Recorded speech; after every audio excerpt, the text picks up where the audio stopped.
Welcome to all of you. এর আগের ক্লাসে আমরা যেগুলো আলোচনা করেছিলাম সেই চ্যাপ্টারের উপরে বেশ কিছু ভালো প্রশ্ন আমি ছাত্রদের কাছ থেকে পেয়েছি। সেই প্রশ্নগুলো আমি পরপর ভিডিওতে একটা একটা করে আনসার দেওয়ার চেষ্টা করব। আজকে আমরা একটা কোশ্চেন নিয়ে আলোচনা করব। একটি ছাত্র প্রশ্ন করেছে যে ডবল সার্কিট লাইনে ফেজের অ্যারেঞ্জমেন্টটা কেমন থাকে, অর্থাৎ একদিকে যদি আর বাই বি থাকে তাহলে অন্য দিকটা কেমন থাকে, সেই জায়গাটা আমি একটু আলোচনা করছি। ধরো আমরা যদি মনে করি যে কোনো একটা দিকে ভার্টিক্যাল ডিসপোজিশন আছে, তাহলে এদিকে তিনটে তার পরপর ভার্টিক্যালি টাঙানো আছে, আবার এদিকেও তিনটে তার পরপর ভার্টিক্যালি টাঙানো আছে, এবং এদিকের ফেজগুলো হচ্ছে এরকম এ ফেজ, বি ফেজ এবং সি ফেজ। তাহলে এই দিকটা কি থাকে? জেনারেলি এটা অনেক রকমের অ্যারেঞ্জমেন্ট হতে পারে। একটা অ্যারেঞ্জমেন্ট আছে যে এটা ডায়াগোনালি অপোজিট থাকে, তার মানে ধরো এর ডায়াগোনালি যেটা আছে সেটা আমি বললাম এ ড্যাশ, মানে এটাও এ ফেজই। এটা যদি এ ফেজ হয় তাহলে এটাও এ ফেজ। ঠিক একইভাবে এর পরপর এটা ধরো বি ড্যাশ, এটা সি ড্যাশ। কিন্তু এই লাইনটাই যে টানা একদম পাওয়ার স্টেশন থেকে লোড অব্দি এইভাবেই চলবে তা কিন্তু নয়। এটা একটা নির্দিষ্ট দূরত্ব পরপর চেঞ্জ হয়ে যায়, এটাকে বলা হয় ট্রান্সপোজিশন অফ দ্য লাইন। এই ট্রান্সপোজিশনটা কিভাবে করা হয়, কেন করা হয়, সেই জায়গাগুলো আমি একটু আসবো। ধরো এই যে অ্যারেঞ্জমেন্টটা আমি বললাম, এই অ্যারেঞ্জমেন্টটা হয়তো পরপর 10টা পোল এইভাবেই চলবে, তারপর থেকে আবার অন্য অ্যারেঞ্জমেন্ট হয়ে যায়। সেই অন্য অ্যারেঞ্জমেন্টটা কিভাবে হয়, একটা ক্লকওয়াইজ ডিরেকশন এটা চেঞ্জ হয়। অর্থাৎ তুমি যদি এরকম একটা গোল আঁকো, ধরো এখানে এ, এখানে বি, এখানে সি, তাহলে সেই চেঞ্জের ডিরেকশনটা হবে এরকম। অর্থাৎ এইভাবে অ্যারেঞ্জমেন্টটা পাল্টে যাবে। অর্থাৎ এর পরের যে সেকশনটা হবে, এটা আমি ধরলাম সেকশন 1। এই সেকশন 1 হয়তো 10টা পোল এরকম পরপর পরপর এইভাবে এই অ্যারেঞ্জমেন্টেই চললো। এরপরে যখন সেকশন 2 তে পৌঁছবো তখন অ্যারেঞ্জমেন্টটা কিভাবে চেঞ্জ হবে দেখো। এখানে যেহেতু সি দিয়ে শেষ হয়েছে, সেই জন্য আমরা এই সিটাকে উপরে নিয়ে যাই, অর্থাৎ সিটা চলে আসবে এ পজিশনে। তাহলে এখানে সি কন্ডাক্টরটা চলে এলো, বিটা চলে আসবে সি এর পজিশনে, সিটা চলে যাবে এর পজিশনে, এবং এটা চলে যাবে বি এর পজিশনে, বিটা চলে যাবে সি এর পজিশনে।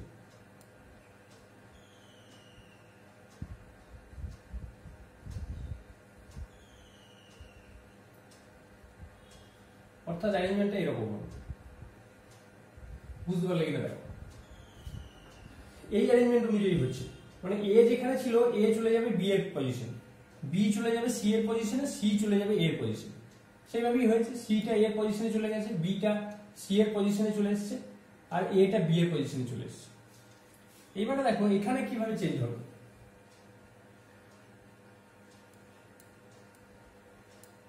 এখানে আমরা হুবহু এরকম চেঞ্জ করতে পারি, অর্থাৎ বিটা চলে যাবে সি এর পজিশনে, অর্থাৎ বিটা এখানে চলে যাবে, সিটা এখানে ছিল সি ড্যাশ যেটা, সেই সি ড্যাশটা চলে গেল এ এর পজিশনে, আর এটা চলে গেল বি এর পজিশনে। অর্থাৎ এইরকম হয়ে গেল। মানে ট্রান্সপোজিশনের নেচারটা নিশ্চয়ই বুঝতে পারছো। এটা চলে যাচ্ছে সি এর পজিশনে, সিটা এটা চলে যাচ্ছে বি এর পজিশনে। এই যে দেখো এটা চলে যাচ্ছে বি এর পজিশনে, মানে এ ড্যাশটা বি এর জায়গায় চলে গেল, বিটা চলে যাবে সি এর পজিশনে, অর্থাৎ বি ড্যাশটা চলে গেল সি যে ড্যাশ যেখানে ছিল সেখানটা, আর সিটা চলে যাবে এ এর পজিশনে। অর্থাৎ তোমার এখানে সি ছিল দেখো কোথায়, এখানে, সেটা চলে যাবে এ এর পজিশনে, অর্থাৎ এখানে চলে এসেছে। তাহলে এইটা অ্যারেঞ্জমেন্ট হলো। এরপরে যেটা সেকশন 3 হবে, সেখানে কি হবে বলো? সেখানে দেখো এই একই রকম ভাবে চেঞ্জ হবে। আমি প্রথমে 6টা কন্ডাক্টর এঁকে নিচ্ছি।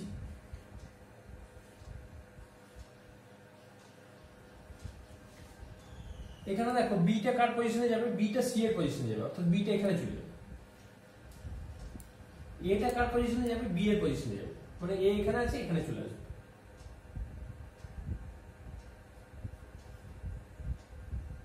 আর বি চলে যাবে সি এর পজিশনে, আর সি চলে যাবে এ এর পজিশনে, অর্থাৎ সিটা কোথায় আছে, সিটা এখানে আছে, সেটা এ এর পজিশনে চলে আসবে। এরকম ভাবে চেঞ্জ হবে। এখানেও তাই, এখানে দেখো বিটা যাবে সি এর পজিশন, মানে এখানে চলে আসবে, সি যাবে এ এর পজিশন এখানে আসবে, আর এটা যাবে বি এর পজিশন মানে এখানে আসবে। এইভাবে কিন্তু পরিবর্তিত হবে। এই যে দেখো একটা নির্দিষ্ট দূরত্ব পর পর এইগুলো চেঞ্জ হয়ে যাচ্ছে, এইভাবে সেকশনাল চেঞ্জ হচ্ছে, এইটাকে বলা হয় ট্রান্সপজিশন অফ দ্য কন্ডাক্টর। ট্রান্সপজিশন, ট্রান্স কথাটার মানে হচ্ছে পরিবর্তন, আর পজিশন মানে স্থান, অর্থাৎ কন্ডাক্টরগুলো তাদের নিজেদের স্থান পরিবর্তন করছে। যে কন্ডাক্টরটা উপরে আছে কিছুক্ষণ পরে সেই কন্ডাক্টর চলে যাবে মাঝে, আবার যে মাঝে আছে সে চলে যাবে নিচে, এইভাবে কিন্তু চেঞ্জগুলো হতে থাকে। এবং যেখানে এই চেঞ্জটা ঘটে যে টাওয়ারে, সেই টাওয়ারটাকে বলা হয় ট্রান্সপজিশন টাওয়ার। তার মানে একটা পার্টিকুলার টাওয়ারে এসে এই সেকশন 1টা শেষ হয় এবং সেকশন 2টা শুরু হয়। তাহলে ওই যেখানে সেকশন 1 এবং সেকশন 2 এর জাংশন পয়েন্ট, সেখানে যে টাওয়ারটা আছে সেই টাওয়ারটাকে বলা হয় ট্রান্সপজিশন টাওয়ার। এবং এই টাওয়ারটার হাইটটা অপেক্ষাকৃত অন্য টাওয়ার থেকে একটু বেশি উঁচু হয়, তা নাহলে কি হয়, এবং চওড়াও বেশি হয়, তা নাহলে ওই কন্ডাক্টর গুলোর এই যে স্থান পরিবর্তন করছে এক্ষেত্রে একটা স্পেসিং এর প্রবলেম হয়। অর্থাৎ একটা কন্ডাক্টর হয়তো অন্য আরেকটা কন্ডাক্টরের কাছাকাছি চলে আসতে পারে, সেক্ষেত্রে সাফিসিয়েন্ট স্পেসিং যাতে মেনটেন হয়, যাতে কোনো ফ্ল্যাশিং না ঘটে, এই কারণে টাওয়ারের সাইজ কিন্তু অনেক বেশি হয়। টাওয়ার চওড়াতেও বড় হয়, লম্বাতেও বেশি হয়, যার ফলে এটা একটা স্পেশাল টাইপ অফ টাওয়ার কিন্তু এই জাংশন পয়েন্টে বসাতে হয়। দুটো সেকশন যেখানে জাংশন, সেই জায়গাটাতে বসাতে হয়। আবার তুমি দেখতে পাবে সেকশন 2 এবং সেকশন 3 এর জাংশনে ওইরকম একটা ট্রান্সপজিশন টাওয়ার আছে, এবং সেখানে ওইরকম কন্ডাক্টর গুলো তাদের নিজেদের স্থান পরিবর্তন করছে। তাহলে কথাটা খুব ভালো করে মনে রাখবে, ট্রান্সপজিশন, এই নামটার মধ্যেই এর গুরুত্বটা লুকিয়ে আছে। মানে ট্রান্স মানে পরিবর্তন, আর পজিশন মানে স্থান। তাহলে কন্ডাক্টর গুলো তাদের স্থান পরিবর্তন করছে, এবং এই অ্যারেঞ্জমেন্টটাকে বলা হয় ট্রান্সপোজড অ্যারেঞ্জমেন্ট। তাহলে ট্রান্সপজিশন অফ কন্ডাক্টর এবং অ্যারেঞ্জমেন্টটা হচ্ছে ট্রান্সপোজড অ্যারেঞ্জমেন্ট।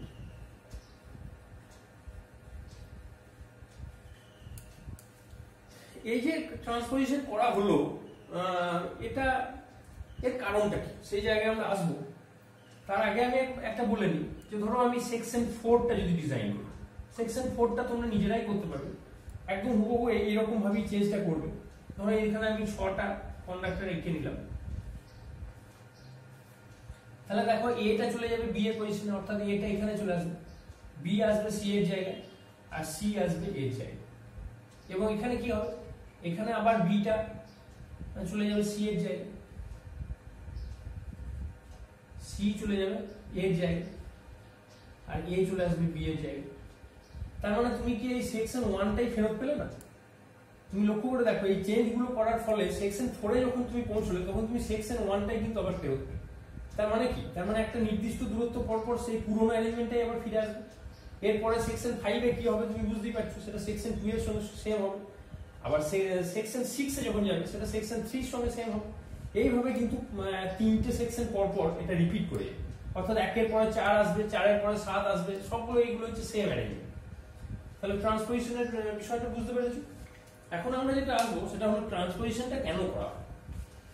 ট্রান্সপজিশন করার মূল উদ্দেশ্য হচ্ছে যে লাইনের ইন্ডাকট্যান্সটা যাতে টোটাল যত কিলোমিটার লাইন আছে লম্বা লাইন, সেই টোটাল ইন্ডাকট্যান্সটা পার ফেজে যেন মোটামুটি ভাবে একটা ব্যালেন্স পজিশনে থাকে, অর্থাৎ কাছাকাছি থাকে।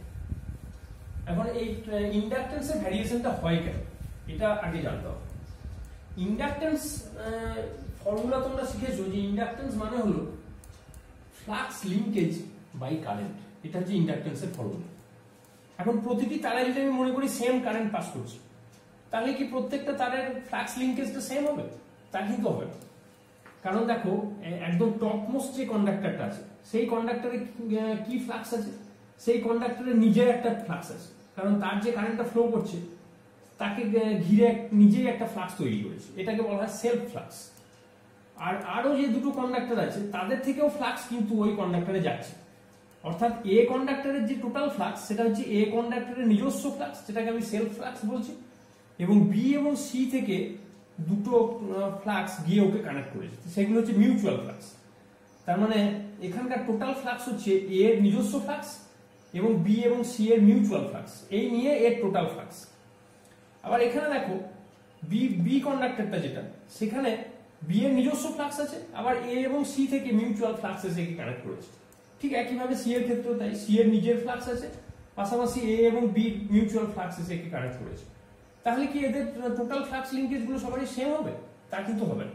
কেন না, এদের কারেন্ট ডিরেকশন গুলো কিন্তু এক একজনের এক এক রকম, যার ফলে কোনো একটা ফ্লাক্স হয়তো আর একটা ফ্লাক্সকে অপোজ করছে, আবার কোনো একটা ফ্লাক্স হয়তো আর একটা ফ্লাক্সকে হেল্প করছে, যার ফলে ফ্লাক্সের মধ্যে একটা ভ্যারিয়েশন চলে আসবে।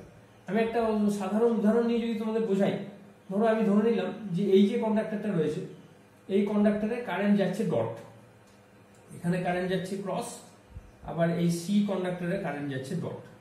কোনো একটা মুহূর্তের আমি ধরে নিলাম, তার মানে দুটো কারেন্ট যাচ্ছে আর একটা কারেন্ট আসছে, এইরকম যদি আমি ধরি, তার মানে এখানে ফ্লাক্সটা কেমন হবে? অ্যান্টি ক্লক, মানে right hand clock screw rule যদি অ্যাপ্লাই করো, তাহলে ডট মানে হচ্ছে অ্যান্টি ক্লক ওয়াইজ কারেন্ট মানে ফ্লাক্স, এবং ক্রস মানে হচ্ছে ক্লক ওয়াইজ ফ্লাক্স।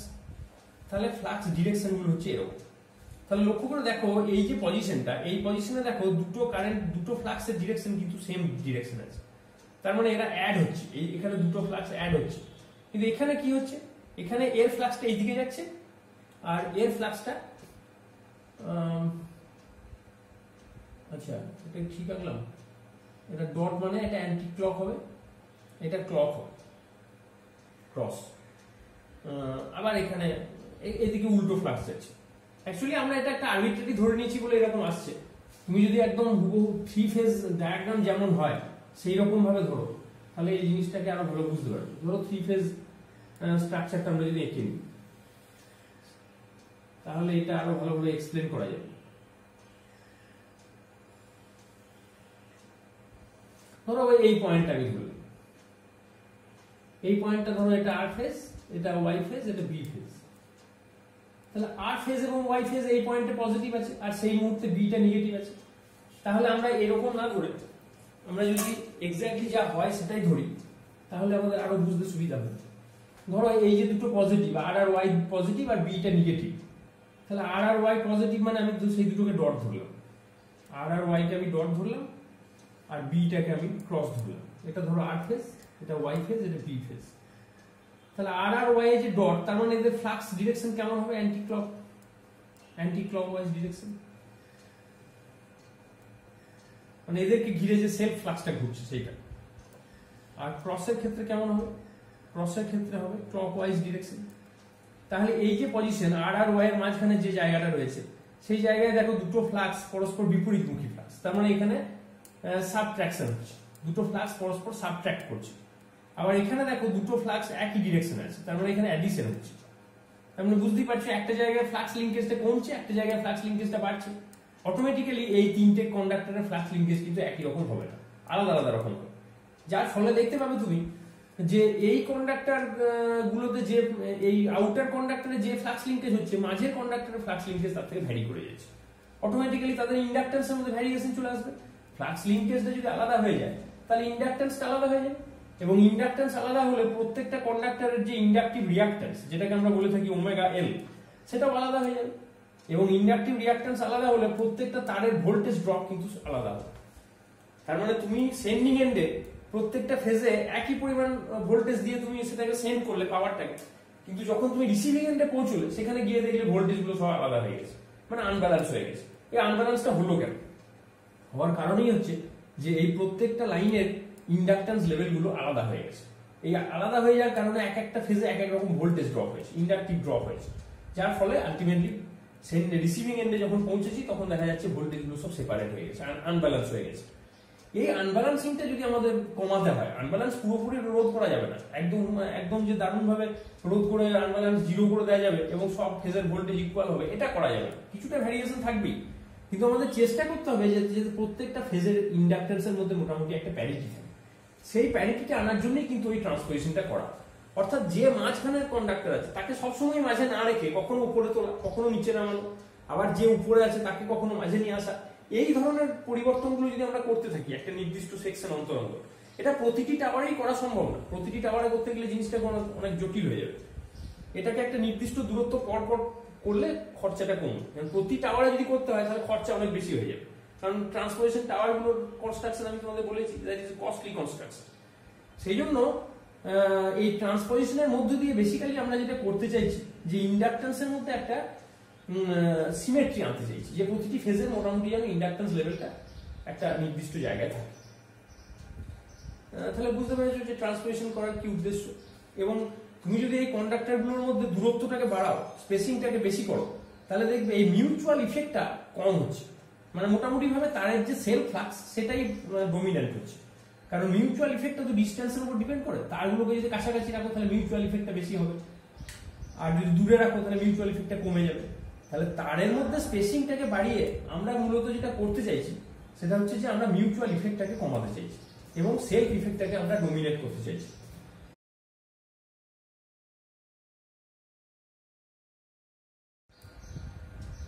এখন আজকে যে জিনিসটা আমি পড়াতে চাইছি সেটা হলো স্যাগ। এই কথাটা তোমরা অলরেডি শুনেছো যে দুটো সাপোর্ট, এদের মাঝখানে যে তারটা টাঙানো হয় সেই কন্ডাক্টরটা অনেক সময় তোমরা দেখে থাকো এরকম ঝুলে থাকে, টান টান অবস্থায় থাকে। তাহলে এই যে পয়েন্ট এ এবং বি, যেখানে সাপোর্টের ইনসুলেটরের সঙ্গে কন্ডাক্টর গুলো বাঁধা আছে, এই পয়েন্ট দুটোকে বলা হয় point of support. Point of support, আমরা পয়েন্ট অফ সাপোর্ট দুটো, একটা এ একটা বি, এবং এদের মধ্যে যে দূরত্ব সেটাকে বলে span length. L is the span length। এবং এই পয়েন্ট অফ সাপোর্ট দুটোকে আমরা যদি একটা লাইন দিয়ে যুক্ত করি, স্ট্রেট লাইন, তাহলে সেই লাইনটাকে বলা হবে লেভেল অফ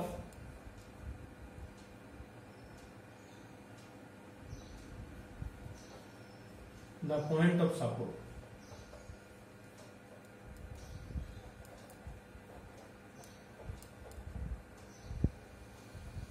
এবং এই তারের যে মিনিমাম পয়েন্ট অর্থাৎ লোয়ার মোস্ট পয়েন্ট, সেই পয়েন্টটা ধরো আমি ধরলাম এটা এক্স। তাহলে লেভেল অফ সাপোর্ট থেকে এই এক্স এর যে দূরত্ব, লম্ব দূরত্ব, সেই দূরত্বটা কি বলা হয় স্যাগ। তাহলে স্যাগের ডেফিনিশন কি? Sag is the distance between the level of the point of support and the minimum or the lowermost position of the conductor। এই জায়গাটা তোমরা লিখে রাখবে সংজ্ঞাটা, আমি আরেকবার রিপিট করে দিচ্ছি যে sag is the distance between the level of support, level of the point of support and the lowermost point of the conductor। এদের মধ্যে যে দূরত্ব সেটাকে আমরা বলছি sag। এখন sag যে আমরা কন্ডাক্টরে রাখছি, অর্থাৎ তারটাকে টান টান করে না বেঁধে আমরা তারটাকে একটু ঝুলিয়ে টাঙাচ্ছি, এর ফলে কি ডিসঅ্যাডভান্টেজ বা অ্যাডভান্টেজ হতে পারে? প্রথমত যেটা ডিসঅ্যাডভান্টেজ সেটা হচ্ছে তারের লেন্থ কিন্তু তোমার বেশি লাগছে। তারের লেন্থ বেড়ে যাওয়ার ফলে তারের ওয়েট বাড়ছে, কারণ যত লেন্থ বাড়বে তারের ওয়েট তত বেশি হবে। অ্যাট দ্য সেম টাইম তারের কস্টিং বাড়ছে, মেটেরিয়াল ভলিউম তোমার বেশি লাগছে। পাশাপাশি এই বেশি ওয়েটটাকে ক্যারি করবার জন্য তোমাকে এই টাওয়ারগুলোকে আরো শক্ত করে বসাতে হচ্ছে। তার মানে তার ইরেকশনাল কস্ট বা সাপোর্ট গুলোকে বানাতে যে খরচা, এই খরচাগুলো কিন্তু বেড়ে যাচ্ছে। আর একটা যেটা সমস্যা হয় যে তার ঝোলানোর ফলে এই লোয়ার মোস্ট পয়েন্ট থেকে গ্রাউন্ডের যে দূরত্ব, এটাকে বলে ground clearance of the conductor. এই গ্রাউন্ড ক্লিয়ারেন্সটা কিন্তু কমে যায়। তারটা যদি টান টান করে বাঁধা থাকতো তাহলে এই লেভেলে থাকতো, কিন্তু সেটা যদি এরকম ঝুলিয়ে বাঁধো তাহলে এখানে কি হচ্ছে, ক্লিয়ারেন্সটা কমে যাচ্ছে। এই ক্লিয়ারেন্সটা কমে গেলে তোমার এখানে একটা যদি খুব কমে যায়, একটা নির্দিষ্ট দূরত্বের কম হয়ে যায়, তাহলে কিন্তু একটা ফ্ল্যাশিং এর সম্ভাবনা থেকে যায়। সেই জন্য ভোল্টেজ লেভেল অনুযায়ী কতটা গ্রাউন্ড ক্লিয়ারেন্স রাখতে হবে তার একটা আইন আছে, সেই আইন মেনে তোমাকে এই ক্লিয়ারেন্সটা মেনটেন করতে হবে। এবং যদি এটাকে মেনটেন করতে যাও, অটোমেটিক্যালি তোমাকে টাওয়ারের যে হাইট সেগুলোকে বাড়াতে হবে, তার ফলে সেখানেও কস্টিং বাড়বে। তার মানে স্যাগ যদি আমরা বেশি অ্যালাউ করি তাহলে কিন্তু এই বিপদগুলো হবে। কন্ডাক্টর ভলিউম বেড়ে যাবে, কন্ডাক্টরের কস্টিং বেড়ে যাবে, ওয়েট বেড়ে যাবে, সাপোর্টের হাইট বাড়াতে হবে, সাপোর্টগুলোকে আরো বেশি স্ট্রং করতে হবে, এইসব অনেক ঝামেলার মধ্যে তুমি পড়ে যাবে। তাহলে এই ডিসঅ্যাডভান্টেজ গুলো থাকা সত্ত্বেও আমরা স্যাগ রাখি কেন? টান টান করে বাঁধলে কি অসুবিধা আছে? টান করে বাঁধলে যেটা সমস্যা হবে যে সেক্ষেত্রে টেনশনটা এত বেশি হবে, কারণ তারটা তো খুব ওয়েট, একটা নির্দিষ্ট ওয়েট আছে। এই তারগুলো যে হাই ভোল্টেজ লাইনে আমরা যে তারগুলোকে ব্যবহার করি, এইগুলোকে যদি টান টান করে বাঁধো তাহলে এটা এত বেশি টেনশন ক্রিয়েট করবে যে এই টাওয়ারগুলোর উপর কিন্তু একটা চাপ তৈরি হবে, যার ফলে এখানে ইনসুলেশন যেখানে তারটা বাঁধা আছে সেই জায়গাতে কিন্তু একটা ছিঁড়ে যাওয়ার সম্ভাবনা তৈরি হতে পারে। পাশাপাশি তারের মধ্যে সবসময় একটা টেনশন থাকার ফলে তারও কেটে যেতে পারে, খুব টান টান করে বাঁধতে গেলে তার ছিঁড়ে যেতে পারে। এই বিপদগুলো থেকে রক্ষা পাওয়ার জন্য আমাদেরকে কিন্তু কিছুটা স্যাগ অ্যালাউ করতে হয়। এবং স্যাগ তুমি যদি অ্যালাউ নাও করো, তুমি যদি টান টান করেও বাঁধো, নিয়মের মানে কি বলবো, সময় পেরোনোর সঙ্গে সঙ্গে তুমি দেখবে একটা সময় কিন্তু তারটা নর্মালি স্যাগ করে গেছে। কারণ তারের একটা ন্যাচারাল টেন্ডেন্সি হচ্ছে সেটা গ্র্যাভিটেশনাল ফোর্সে নিচের দিকে নামতে চাই। যেহেতু অনেকটা স্প্যান ওয়েট আছে, সেই ওয়েটের ধর্মই হচ্ছে সে নিচের দিকে একটু হ্যাং করতে চাই। সেই জন্য সে কিন্তু তখন এই পয়েন্ট অফ সাপোর্ট যেখানে তোমার তারটা বাঁধা আছে তার উপর চাপ প্রদান করবে। যখন এটা হ্যাং করতে চাইবে, তার তো লেগ নেই, সেই লেগটা না থাকার কারণে সে এখানে এক্সট্রা টেনশন ক্রিয়েট করবে, যার ফলে এই অংশগুলোতে কেটে যেতে পারে। এই একটা সম্ভাবনা কিন্তু তৈরি হবে।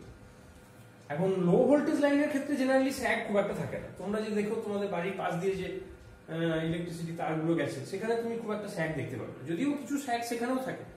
কিন্তু হাই টেনশন লাইনে যেরকম স্যাগ তুমি দেখেছো, সেই রকমের স্যাগ কিন্তু তুমি লো ভোল্টেজ ডিস্ট্রিবিউশন লাইনে দেখতে পাবে না। কারণ সেখানে তারের ওয়েটটা কম, স্প্যান কম, যার ফলে সেখানে যদি টান করে বাঁধিও সেক্ষেত্রে অত সমস্যা হয় না। তাহলে স্যাগের অ্যাডভান্টেজ ডিসঅ্যাডভান্টেজ গুলো তোমরা বুঝতে পারলে। এখন একটা কোশ্চেন ছাত্ররা করে, এই যে স্যাগটা আমরা করেছি, কতটা আমরা স্যাগ করাবো, এটা কি আগে থেকে কোনো ক্যালকুলেশন আছে, নাকি এটা আরবিট্রারিলি যেরকম একটা ইচ্ছা মতো করলেই হয়? তা কিন্তু না। বিভিন্ন ভোল্টেজ লেভেল অনুযায়ী স্যাগ কতটা থাকবে সেটা একটা নির্দিষ্ট ক্যালকুলেশন আছে, এবং সেই ক্যালকুলেশনটা করার সময় বেশ কিছু ফ্যাক্টরের কথা আমাদের মাথায় রাখতে হবে। সেই ফ্যাক্টরগুলো কি কি, মানে স্যাগ ডিটারমাইনিং ফ্যাক্টরস। সেই ফ্যাক্টরগুলোর মধ্যে প্রথম যে ফ্যাক্টরটা খুব ইম্পর্টেন্ট, সেটা হচ্ছে weight of the conductor per unit length. তাহলে ফ্যাক্টরস গুলো নিয়ে আমরা একটু আলোচনা করি। Factors determining the calculation of sag. তাহলে 1 নম্বর হচ্ছে weight of conductor per metre বা ইউনিট লেন্থ। তাহলে প্রতি মিটারে কন্ডাক্টরের যে ওয়েট, এটা যদি বেশি হয় তাহলে স্যাগ কিন্তু তোমাকে বাড়াতে হবে। 2 নম্বর হচ্ছে অ্যালাউয়েবল টেনশন, মানে কতটা ম্যাক্সিমাম টেনশন তুমি ওখানে অ্যালাউ করতে পারো একটা কন্ডাক্টরে। তার মানে যে টেনশনটা দিলে তোমার তারটা ছিঁড়ে যাবে, সেই টেনশনটাকে বলা হয় ব্রেকিং টেনশন। আমরা নিশ্চয়ই তারটাকে সেই টেনশন লেভেলে রাখবো না, তার থেকে কমে রাখবো। ধরা যায় তারটাকে আমি টি টেনশন দিলে তারটা ছিঁড়ে যাবে, মানে ওইটা হচ্ছে তার ব্রেকিং টেনশন। তাহলে নিশ্চয়ই তার থেকে আমি কমে রাখতে চাই। আমার ওয়ার্কিং টেনশন যেটা থাকবে, সেই ওয়ার্কিং টেনশনটা মোটামুটি ভাবে ধরো এই ব্রেকিং টেনশন থেকে হাফ হতে পারে, বা 3 ভাগ হতে পারে, T/3 হতে পারে। তার মানে যত তুমি এটাকে কমাবে, T/2 এর থেকে T/3 আরো কম, T/4 করলে আরো কম। তার মানে যত ওয়ার্কিং টেনশনটাকে তুমি কমাবে, ততই কিন্তু তোমার তারের লাইফ ভালো থাকে। তার মানে আমরা ওয়ার্কিং টেনশন বলতে যেটা বুঝি, ওয়ার্কিং টেনশন মানে যে টেনশনটা অ্যাকচুয়ালি তারের উপর কাজ করে। তাহলে সেই টেনশনের ফর্মুলাটা কি, সেটা হচ্ছে breaking tension. Breaking tension by some numerical value. এই নিউমেরিক্যাল ভ্যালুটাকে বলা হয় সেফটি ফ্যাক্টর। এই সেফটি ফ্যাক্টরটা মিনিমাম 2 হতেই হবে। অর্থাৎ অঙ্ক যে নিউমেরিক্যাল প্রবলেমস গুলো থাকে, সেখানে অনেক সময় সেফটি ফ্যাক্টরটা দেওয়া থাকে 2 বা 3 এরকম কিছু লেখা থাকে। যদি দেওয়া নাও থাকে, তাহলে তোমরা ধরে নেবে যে মিনিমাম 2 কিন্তু রাখতেই হবে, 2 এর নিচে কিন্তু রাখা যায় না। তাহলে এটা বুঝতে পেরেছো? তাহলে এই অ্যালাউয়েবল টেনশন খুব গুরুত্বপূর্ণ। 3 নম্বর হচ্ছে এই অ্যালাউয়েবল টেনশনটা কিসের উপর নির্ভরশীল? এটা মেটেরিয়ালের উপর নির্ভরশীল। অ্যালুমিনিয়াম হলে অ্যালাউয়েবল টেনশন একরকম হবে, এটা যদি কপার ইউজ করো তাহলে টেনশন আরো বেশি হবে, মানে অ্যালাউয়েবল টেনশনের পরিমাণটা আরো বেড়ে যাবে। এই ব্যাপারগুলো আছে, এটা মেটেরিয়াল ডিপেন্ডেন্ট।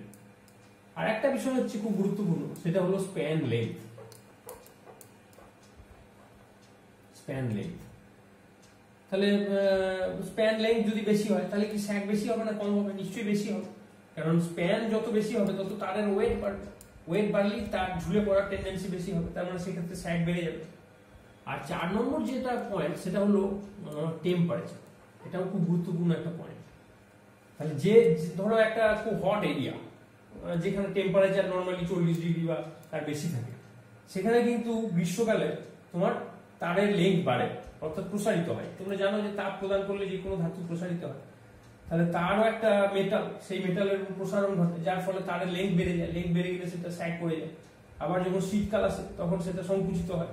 তার মানে টেম্পারেচারের একটা ইফেক্ট কিন্তু স্যাগের উপর আছে। এখন এই এতগুলো ইফেক্ট কনসিডার করে যদি আমরা ক্যালকুলেশন করতে যাই তাহলে কিন্তু সেটা একটা টিপিক্যাল ক্যালকুলেশন হবে এবং জটিল হবে। সেই জন্য মূলত আমাদের সুবিধার্থে আমরা এই মুহূর্তে আমরা টেম্পারেচারের ইফেক্টটাকে খুব একটা ধরবো না, আমরা এই বাকি ইফেক্টগুলোকে নিয়ে ক্যালকুলেশন করার চেষ্টা করবো। তো হায়ার স্টাডিতে কিন্তু তোমাদের টেম্পারেচার ধরেই ক্যালকুলেশন করতে হবে।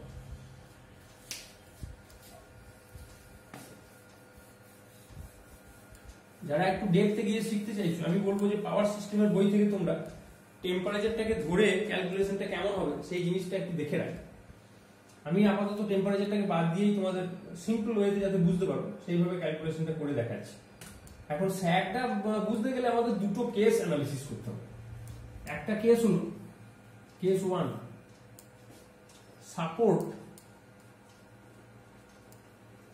আর at equal level, মানে সাপোর্ট যে দুটো আমরা বসিয়েছি সে দুটো একই লেভেলে আছে, মানে সমতলে আছে। এটা একটা কেস হতে পারে। আর একটা কেস হতে পারে supports are at equal level। আর একটা কেস হতে পারে case 2, supports are at unequal level। unequal level মানে ধরো একটা সাপোর্ট আছে পাহাড়ের তলদেশে আর একটা সাপোর্ট আছে পাহাড়ের মাথায়, তার মানে একটা বিশাল ভ্যারিয়েশন আছে। তার মানে একটা ভূমিরূপ যদি এরকম হয় যে একটা লো ল্যান্ড আছে একটা হাই ল্যান্ড আছে, টাওয়ার দুটো ভিন্ন জায়গায় বসানো আছে দুটো ডিফারেন্ট হাইটে, তাহলে সেটাকে আমরা বলি সাপোর্ট অ্যাট আনইকুয়াল লেভেল। এদের মধ্যে তফাৎটা হচ্ছে এটাই যে ইকুয়াল লেভেলে যদি সাপোর্টটা থাকে তাহলে সেক্ষেত্রে ওই যে লোয়ার মোস্ট পয়েন্ট যেটাকে আমি বলছি যেখানে আমি স্যাগটা ক্যালকুলেট করছি সেই পয়েন্টটা হবে ওই স্প্যানের মিডল পয়েন্ট। তার মানে এই যে স্প্যানটা আমি এঁকেছিলাম এখানে এই যে লোয়ার মোস্ট পয়েন্টটা, এই লোয়ার মোস্ট পয়েন্টটা হচ্ছে এই টোটাল স্প্যানটার মিডল পয়েন্ট। এটা যদি ইকুয়াল লেভেলে থাকে, আর যদি আনইকুয়াল লেভেলে থাকে, ধরো একটা সাপোর্ট এখানে আছে একটা সাপোর্ট একটু উঁচুতে আছে, এটা পাহাড় এরকম সাপোর্ট দুটোর হাইট দুটোরই সেম, সেক্ষেত্রে তারটা এইরকম হয়ে যায়। তার মানে এখানে যে লোয়ার মোস্ট পয়েন্ট এটা কিন্তু এদের স্প্যানের মিডল পয়েন্ট না, তফাৎটা এইটা হয়ে যায়।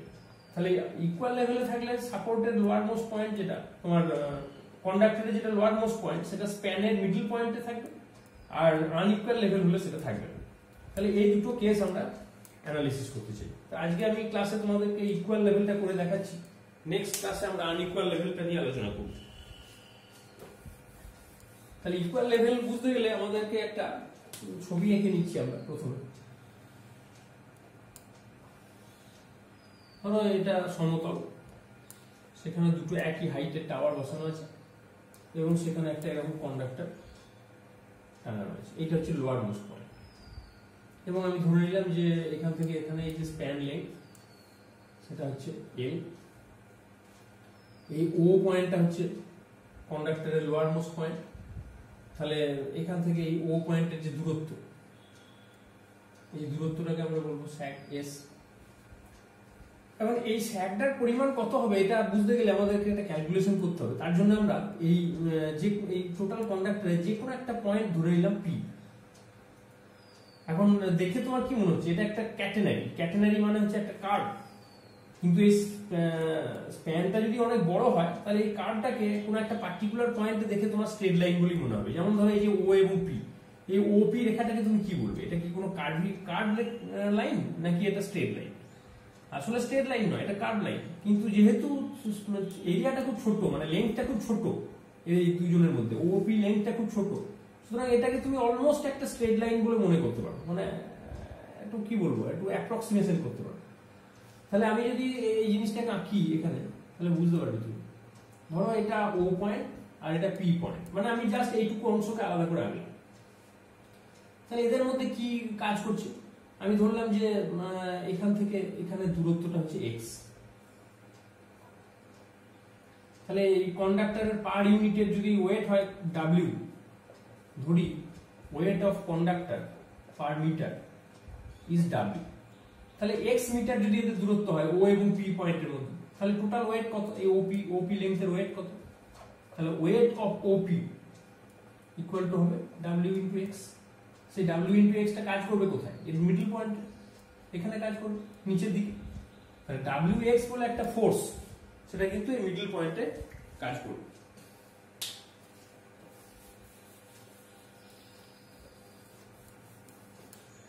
পাশাপাশি দেখো তারের একটা টেনশন আছে, সেই টেনশনটা ধরো এই যে মিডল পয়েন্ট যেখানে আমি স্যাগটা ক্যালকুলেট করছি সেই পয়েন্টটা হরাইজন্টালি এবং ট্যানজেন্সিয়ালি কাজ করবে। এই যে ক্যাটেনারি যেটাকে আমি এরকম কন্ডাক্টর রেখেছি, সেই ক্যাটেনারির একদম মিডল পয়েন্ট যেটা বা লোয়ার মোস্ট পয়েন্ট, সেইখানে যদি আমি টেনশনটাকে ধরি হরাইজন্টাল টেনশন, তাহলে সেটা ট্যানজেন্সিয়ালি ওই পয়েন্টে কাজ করবে টি, এবং ওতে যে পিতে যে টেনশনটা কাজ করবে সেটা এইদিকে কাজ করবে। এখন এই যে ভেক্টরটা, এই ভেক্টরটাকে আমরা যদি দুটো কম্পোনেন্টে ভাঙি, তাহলে এটা একটা কম্পোনেন্ট হবে, এটা একটা কম্পোনেন্ট হবে। কিন্তু ভার্টিক্যাল কম্পোনেন্টটা এখানে এতটাই ছোট যে আমি মোটামুটি ভাবে মনে করতে পারি যে এই হরাইজন্টাল কম্পোনেন্ট যেটা, সেটাই এই টি এর সঙ্গে সেম, কারণ ভার্টিক্যাল কম্পোনেন্টটা এখানে নেগলিজিবল।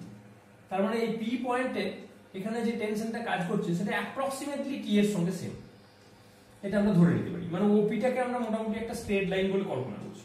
তাহলে এখানে এইদিকে টান আছে, ওখানে ওইদিকে টান আছে, একটা টেনশন কাজ করছে। এবং ও থেকে এই পি এর যে ভার্টিক্যাল ডিস্টেন্স, সেটা খুবই ক্ষুদ্র ডিস্টেন্স, সেটাকে আমি ওয়াই ধরে নিলাম। তাহলে এখন এই ও পি পয়েন্টের রেসপেক্টে আমি যদি এই বিভিন্ন ভেক্টরগুলোর মোমেন্ট নিই, টেকিং মোমেন্ট, এই মোমেন্ট সম্বন্ধে নিশ্চয়ই তোমার ধারণা আছে, তোমরা আগে পড়েছো।